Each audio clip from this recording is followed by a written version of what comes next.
ജയ് ശ്രീറാം എന്ന് BJP പറയുകയാണെങ്കിൽ ഹനുമാൻ ചാലിസ ചൊല്ലിയിട്ടാണ് കേജ്രിവാൾ അവരെ ചെറുക്കാൻ ശ്രമിച്ചത്.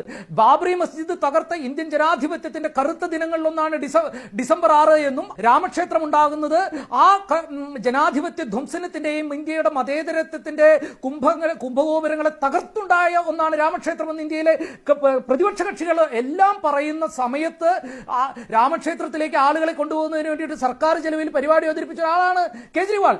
അതേപോലെ തന്നെ ഈ റോഹിംഗ്യ അഭയാർത്ഥികളുടെ കാര്യത്തിൽ, അതുപോലെ തന്നെ പൗരത്വ നിയമ ഭേദഗതിയുടെ കാര്യത്തിൽ ഇതിലെല്ലാം ഹിന്ദുത്വ ഐഡിയോളജിയോട് ചേർന്ന് നിൽക്കുന്ന തരത്തിലുള്ള ഒരു മിഡിൽ ക്ലാസിനെ തങ്ങളുടെ ഭാഗത്താക്കുന്നതിന് വേണ്ടി ശ്രമിച്ചതാണ്. ഇപ്പൊ എന്താ സംഭവിച്ചത്? വാസ്തവത്തിൽ കേജ്രിവാളിനൊപ്പം നിന്നത് കേജ്രിവാളിന്റെ ഈ ഹിന്ദുത്വ ഭൂരിപക്ഷ മതരാഷ്ട്രീയത്തോട് ചേർന്ന് നിൽക്കുന്ന മിഡിൽ ക്ലാസിനെ സ്വന്തം ഭാഗത്ത് നിർത്താൻ ഉപയോഗിച്ച തട്ടിപ്പ് ഫലിച്ചില്ല. കാരണം അതിൽ കൂടുതൽ വിദഗ്ധർ BJP ആണ്.